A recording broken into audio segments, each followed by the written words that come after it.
നമസ്കാരം. രണ്ടാം ഊഴം പറഞ്ഞപ്പോഴാണ് എം ടിയുടെ വേറൊരു കഥ പറയാൻ തോന്നുന്നത്.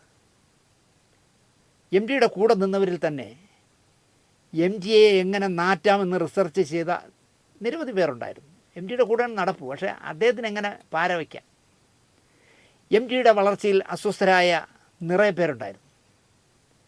മുട്ടുന്നത് എം ഡിയോടായതിനാൽ കച്ചവടം പൂട്ടിപ്പോകുമെന്ന് പേടിയിൽ മിണ്ടാതിരുന്നവർ, അങ്ങനെയുള്ള നിരവധി പേരുണ്ട്. മിണ്ടണ്ട, അയ്യോ എം ടി ആണ് തുലച്ചായി തോന്നിക്കാണും.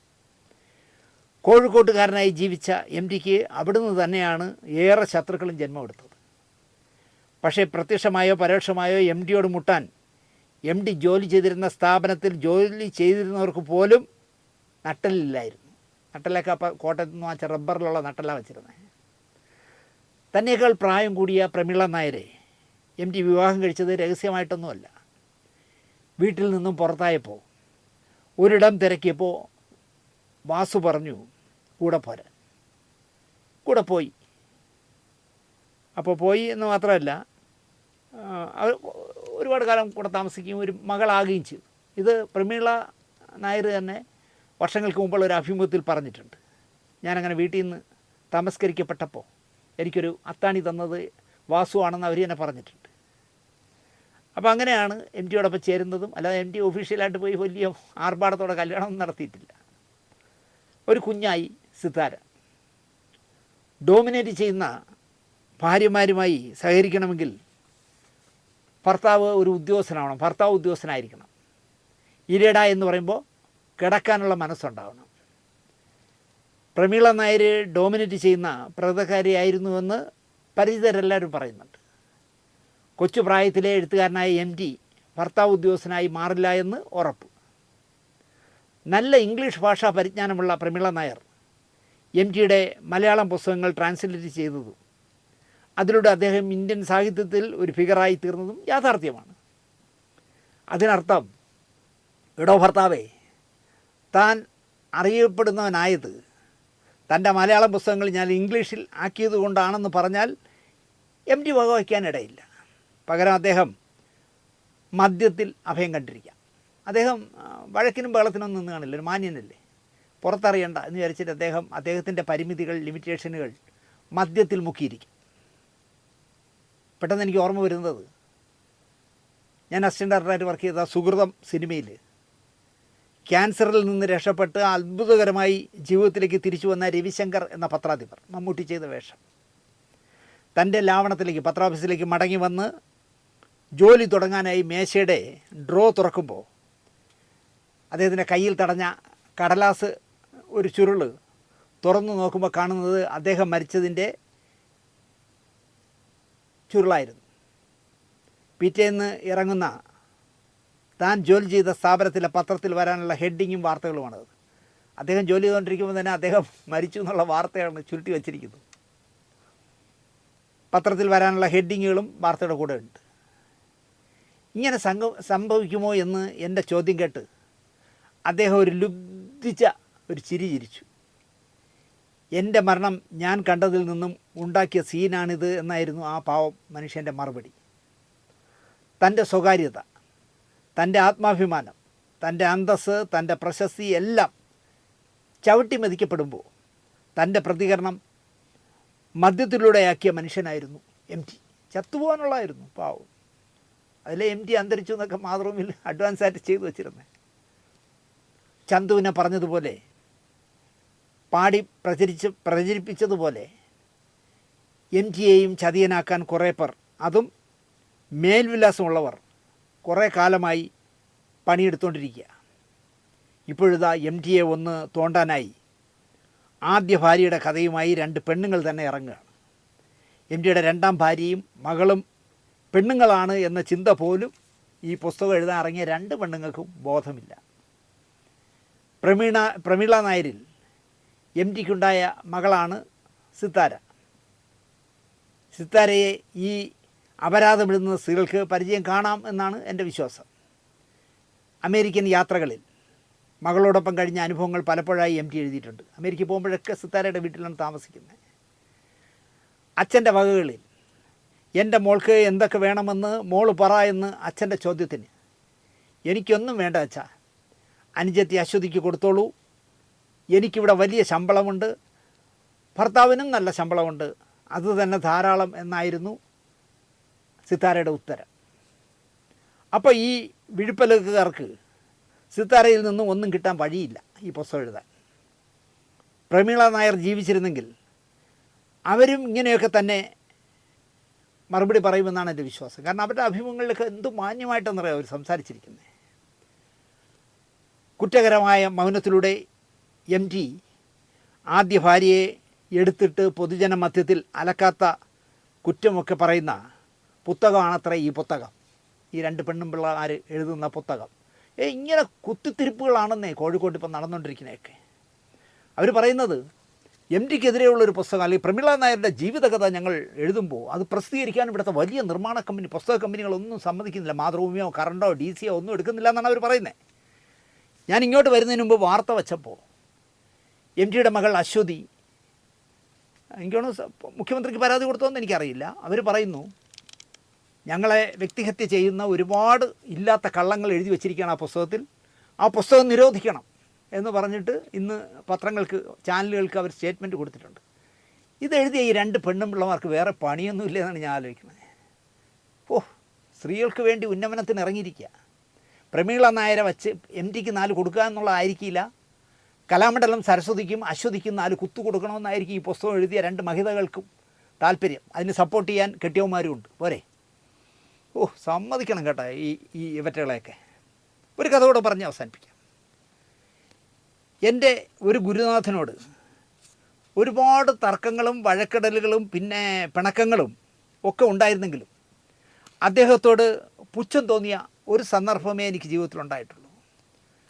ഞാൻ അദ്ദേഹത്തിൽ നിന്നും വിട്ടുപോയ ശേഷം അദ്ദേഹം ഒരു പെണ്ണിനെ അസിസ്റ്റൻ്റ് ഡയറക്ടർ, ഒരു പെണ്ണ്. അവൾ അദ്ദേഹത്തിൽ നിന്ന് എന്തൊക്കെ പഠിച്ചു എന്നെനിക്കറിയില്ല, പഠിക്കാൻ പറ്റിയ ആളുമാണ് ഗുരുനാഥൻ. നനഞ്ഞില്ലേ ഇനി കുളിച്ച് കയറാം എന്ന് തോന്നിയിരിക്കാം.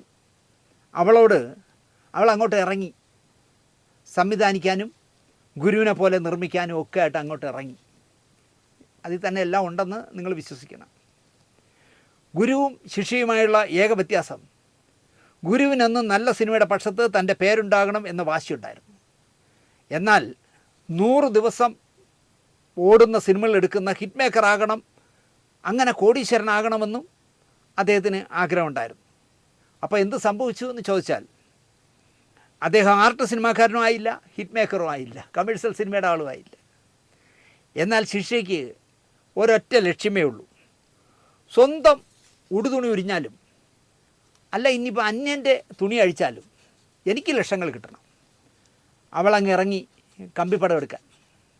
ഇപ്പോൾ കമ്പിപ്പടം എടുത്താൽ സംപ്രേഷണം ചെയ്യാൻ സെൻസർ ബോർഡും വേണ്ട, ഒരു തേങ്ങയും വേണ്ടല്ലോ, എടുത്തങ്ങ് പോസ്റ്റ് ചെയ്താൽ പോരെ. അങ്ങനെ കമ്പിപ്പടം എടുക്കാൻ ഇറങ്ങി.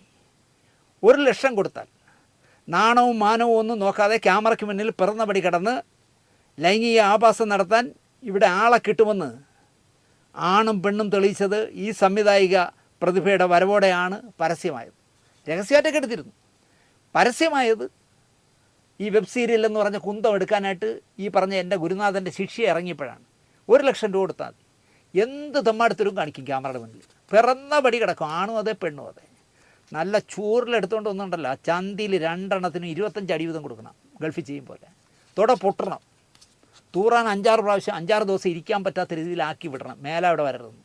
അപ്പം നിങ്ങൾക്ക് സംവിധായികയ്ക്ക് കൊടുക്കാനുള്ള ട്രീറ്റ്മെൻറ്റും എൻ്റെ മനസ്സിലുണ്ട്. ഞാൻ പറഞ്ഞ അകത്തായി പോകുന്നുണ്ട്, ഞാൻ പറയുന്നില്ല. പലനാൾ കള്ളൻ ഒരു നാൾ പിടിയിലെന്ന് പറഞ്ഞ കിടക്ക് ഈ പെണ്ണുമ്പിള്ള ഇപ്പോൾ പോലീസിൻ്റെ ചട്ടിയിലായിരിക്കും. ഇവളുമാരുടെ ഒന്നും പോലീസ് ഒരു ചുക്ക് ചെയ്യില്ല എന്നത് വേറെ കാര്യം. ഇവളുമാരെയൊന്നും ആവശ്യമില്ല. ഇപ്പം ഇവിടെ ശബ്ദം വിറ്റ് ജീവിക്കുന്ന സ്ത്രീ വിളിച്ച് ഒരു മുഖ്യമന്ത്രിക്ക് ഒരു ഇണ്ടാസ് എഴുതി കൊടുത്താൽ, എനിക്ക് എന്തെങ്കിലും സംഭവിച്ചാൽ ഞാൻ ആത്മഹത്യ ചെയ്താൽ ദിനേശ് ആയിരിക്കും എന്ന് എഴുതി കൊടുത്താൽ അപ്പം മുഖ്യമന്ത്രിയുടെ ഓഫീസിൽ നിന്ന് പറക്കും മെസ്സേജ്, അവനെ പൊക്കുന്നു. ഇതുപോലെ നാണവും മാനവും ഇല്ലാതെ ഉടുതുണി ഇല്ലാതെ പിറന്നപടി കിടന്ന് കാമക്കൂത്ത് നടത്തി അതിനെ ചിത്രീകരിച്ച് വെബ്സൈറ്റിലിടുന്ന ഈ ഇവളുമാരെയൊക്കെ പോലീസുകാർക്കും ഭയങ്കര ബഹുമാനവും സ്നേഹവും പേടിയും ഒക്കെയാണ്. അതാണ് രസം. സംവിധാനം പഠിപ്പിച്ച ഗുരുനാഥൻ അങ്ങ് പോയപ്പോൾ, ഒരു നാൾ അദ്ദേഹം മരിച്ചു പോയപ്പോൾ ഈ സാധനം വന്ന് യാത്രാമൊഴി നൽകിയത് കാണേണ്ട കാഴ്ചയായിരുന്നു. എനിക്ക് നല്ലൊരു തൊഴിൽ പഠിപ്പിച്ചു തന്ന അങ്ങ് പോകുകയാണോ എന്ന ഭാവപ്രകടനം കാണേണ്ടത് തന്നെയായിരുന്നു. അവിടെ നിന്നിറങ്ങി ആ ഭാവത്തിൻ്റെ ടോണങ്ങ് മാറ്റി രാഷ്ട്രീയ നിയമപാലകരോട് കളിച്ച് ചിരിച്ച് നിന്നത് കണ്ടപ്പോൾ എവളൊരു നല്ല നടിയാണെന്നായിരുന്നു എനിക്ക് തോന്നിയത്. അദ്ദേഹത്തിൻ്റെ 2 മക്കളും കൂടെ കണ്ടു കാണും അച്ഛനെ ആദരിക്കാനായിട്ട് ശിഷ്യ വന്നിരിക്കുന്നത്. അച്ഛൻ്റെ തെറ്റുകൾ ചൂണ്ടിക്കാണിച്ച ഞാനെന്ന ശിഷ്യൻ അച്ഛനെ കാണാൻ വരരുതേ എന്ന് ആശിച്ച മക്കൾക്ക് ശിഷ്യ ഗുരുവിന് റീത്ത് വെച്ചപ്പോൾ കോൾമേർ കൊണ്ടിരിക്കുമെന്നാണ് എൻ്റെ വിശ്വാസം. പറയാൻ വന്നത് മറ്റൊന്നാണ്. പലതവണ കേന്ദ്ര സർക്കാർ ബാൻ ചെയ്ത യൂട്യൂബ് സൈറ്റിൻ്റെ മുതലാളിയായ ഈ കൊച്ചിപ്പോൾ അഴിക്കുള്ളിലായി. ഒരു ചെറുക്കനെ തൻ്റെ അടുത്ത സിനിമയിൽ നായകനാക്കാം, ട്രയൽ റണ്ണായി തുണിമണിയുമില്ലാതെ ക്യാമറയ്ക്ക് മുന്നിൽ അഭിനയിക്കണം എന്ന് പറയുന്നു. നിന്നെ ഞാൻ നായകനാക്കാം, പക്ഷെ ആദ്യം നിൻ്റെ ഒന്ന് ട്രയൽ എടുക്കട്ടെ, നീ എവിടം വരെ പോകുമെന്ന്. 26 വയസ്സുള്ള ഒരുത്തൻ അറിയാതെ കയറി അഭിനയിച്ചു എന്ന് പറയുന്നതിലും വിശ്വാസ്യത കുറവുണ്ട്. പറയുമ്പോൾ എല്ലാം പറയണമല്ലോ. 26 വയസ്സായ ഈ കഴുതയ്ക്ക് ബുദ്ധിയില്ലേ? പിറന്നപടി കിടടാ, നീ 1 വയസ്സുള്ളത് പോലെ തുണിമണിയൊക്കെ കളഞ്ഞ് കയറി കിടറാന്ന് പറയുമ്പോഴെങ്കിലും ആലോചിക്കണ്ടേ ഇത് നായകനാക്കാനല്ല എന്ന്. തിരുവനന്തപുരത്തെ അരുവിക്കര എന്ന് പറഞ്ഞ സ്ഥലത്ത് ഒരു അപ്പാർട്ട്മെൻറ്റിൽ വച്ചാണ് ടെസ്റ്റ് ഡോസ് എടുത്തത്. അത് തുണി കൊടുക്കാതെ. കൊള്ളാം. ചുള്ളം പയ്യൻ യുവാവിനെ കൊണ്ട് എന്തോ കരാറിലൊക്കെ ഒപ്പിടിച്ചു. എന്നിട്ട് കയറി അഭിനയിക്കടാ എന്ന് ഭീഷണിപ്പെടുത്തി. അങ്ങനെയാണ് ഞാൻ അഭിനയിച്ചത് സാറേ എന്നാണ് അവൻ പോലീസുകാരോട് പറഞ്ഞിരിക്കുന്നത്. ചെറുക്കം കൊടുത്ത പരാതിയിൽ അരുവിക്കര പോലീസ് ഭാവനാസമ്പന്നയായ സംവിധായികയെ പിടിച്ച് നെടുമങ്ങാട് കോടതിയിലെത്തിച്ചു. സംവിധായിക പ്രതിഭയെ കണ്ടപ്പോൾ തൽക്കാലം സംവിധാനം നിർത്തിക്കാമെന്ന് തോന്നിയെങ്കിലും മേൽക്കോടതി ഉപാധികളോടെ ജാമ്യം നൽകി കഴിഞ്ഞു. അകത്തിട്ടില്ല പിടിച്ച്. അതിനുമുമ്പ് തന്നെ അവൾ ലക്ഷങ്ങൾ കയ്യിരിക്കല്ലേ എന്ന്. പോലീസ് ഉദ്യോഗസ്ഥന്മാർ കയ്യിലുണ്ട്, പണച്ചാക്കുകൾ കയ്യിലുണ്ട്, വക്കീലന്മാർ കയ്യിലുണ്ട്. കാരണം ഇവൾ എന്തിനും തയ്യാറായി നടക്കുകയില്ലേ. അപ്പോൾ അവരാരോ അപ്പം തന്നെ ഹൈക്കോടതിയിൽ നിന്ന് സ്റ്റേ വാങ്ങിച്ചു. അങ്ങനെ അവൾക്ക് ജാമ്യം കിട്ടി. സംവിധാനം ചെയ്യുന്നതിനിടയിൽ ബുധനാഴ്ചയും വ്യാഴാഴ്ചയും രാവിലെ 9-നും ഉച്ചയ്ക്ക് 2-നും ഇടയിൽ അന്വേഷണ ഉദ്യോഗസ്ഥൻ്റെ മുന്നിലെത്തണം. ഉദ്യോഗസ്ഥർ ആവശ്യപ്പെടുന്ന തെളിവുകളെല്ലാം കൊടുക്കണമെന്നാണ് ഹൈക്കോടതി പറഞ്ഞിരിക്കുന്നത്. പോലീസ് ഉദ്യോഗസ്ഥനെ വഴിതെറ്റിക്കാനാവും ഇത്. ഇവളെ കേസന്വേഷിക്കുന്ന പോലീസുകാരൻ വഴിതെറ്റും. കാരണം എല്ലാ തെളിവും കൊടുക്കാനാണ് പറഞ്ഞത്. ഇവൾ എന്തൊരു തെളിവ് കൊടുക്കാൻ? തുണിമണിയില്ലാത്ത ആണും പെണ്ണിൻ്റെയും കുറേ ഈ ശീമപ്പന്നിയെ കെട്ടി തൂക്കിയിട്ടിരിക്കുന്ന പോലത്തെ കുറേ വിഷ്വലല്ലേ കാണും, അല്ലാതെ വല്ല കൈ കാണും. ഇവളുടെ കയ്യിലുള്ളതെല്ലാം ഇത്തരം സാധനങ്ങളാണ്. അപ്പോൾ ഇതെല്ലാം കൊണ്ടുവന്ന് ഈ കമ്പി പടങ്ങളെല്ലാം കൊണ്ടുവന്ന് തെളിവായിട്ട് പോലീസുകാരൻ്റെ കൊടുക്കാനാണ് ഹൈക്കോടതി പറഞ്ഞിരിക്കുന്നത്. അതൊക്കെ കണ്ട് ചുമ്മാതിരിക്കുന്ന പോലീസുകാർ വഴിതെറ്റാം എന്നാണ് എൻ്റെ സന്ദേഹം. 1.5 മാസം ഇങ്ങനെ ചെല്ലാനാണ് ഉത്തരവ്. 6 ആഴ്ച വ്യാഴാഴ്ചയും ബുധനാഴ്ചയും തെളിവുകളെല്ലാം കൊണ്ട് അങ്ങ് ചെല്ലാനാണ്. തെളിവെന്തിനെ അവൾ തന്നെ നേരിട്ടങ്ങ് ചെല്ലുമെന്ന്. അവർ വിളിച്ചാൽ മതി, പോകാന്നിട്ടാൽ പോവും. എടുത്ത രീതിയൊക്കെ ചോദിച്ചറിഞ്ഞ് പോലീസുകാരന്മാർ വഴി തെറ്റാതിരുന്നാൽ നല്ലത്. നമ്മുടെ ഇവിടെയും പോലീസ് സംവിധാനമൊക്കെ ഉള്ളതല്ലേ. ഇതുപോലെ തുണിയും മണിയും ഇല്ലാതെ ബ്ലൂ ഫിലിം ചിത്രീകരിച്ചാൽ, ഒരു പേടിയും ഇല്ലാതെ ഒരു പെണ്ണും പിള്ള ചിത്രീകരിച്ചാൽ ഒരു അറസ്റ്റും ഉണ്ടാവില്ല. നേരെ മറിച്ച് ഏതെങ്കിലും ടി വിയിലോ ചർച്ചയിലോ കോപ്പിലോ വാട്സാപ്പിലോ ഫേസ്ബുക്കിലോ എവിടെയെങ്കിലും ഒരു വരി കുറിച്ചാൽ അവനെ അന്ന് പോക്കും. അതാണ് കേരളത്തിലെ പോലീസ്. ഇതാണ്ടാ പോലീസ്. എന്തായാലും എൻ്റെ ഗുരു ഭാഗ്യം ചെയ്തവനാണ്. നല്ലൊരു ശിക്ഷയെ കിട്ടിയല്ലോ. ഗുരു പഠിപ്പിച്ചു കൊടുത്തതെല്ലാം പഠിച്ചു. എല്ലാം എന്താ പറയുക, ക്യാമറയിലൂടെ പൂർത്തീകരിക്കും. അതിന് കിടന്നു കൊടുക്കാൻ മലയാളികളായ കുറേ ആണും പെണ്ണും ഇറങ്ങിയിരുന്നു. 25-30 വയസ്സൊക്കെ ഉള്ളതാണ് ഇറങ്ങി. അവൾ സംവിധാനം ചെയ്യാൻ കാണണം. അടൂർ ഗോപാലകൃഷ്ണനും അരവിന്ദനൊക്കെ വെറുതെ തല പുകച്ച് താടി നരപ്പിച്ച് വെറുതെ നടക്കുന്നതാണെന്നേ. അത്രയും സ്ട്രെയിൻ എടുക്കണ്ട. ഈസിയായിട്ട് നമുക്ക് ഷൂട്ട് ചെയ്യാൻ പറ്റുമെന്നേ. എവൾ അഭിനയിച്ച് കാണിച്ചു കൊടുക്കണമെന്നാണ് എങ്ങനെ കാണിക്കണം ആണിനും പെണ്ണിനും. സമ്മതിക്കണം കേട്ടോ ഈ കാളയെ. കൂടുതൽ പറയുന്നില്ല. നന്ദി, നമസ്കാരം.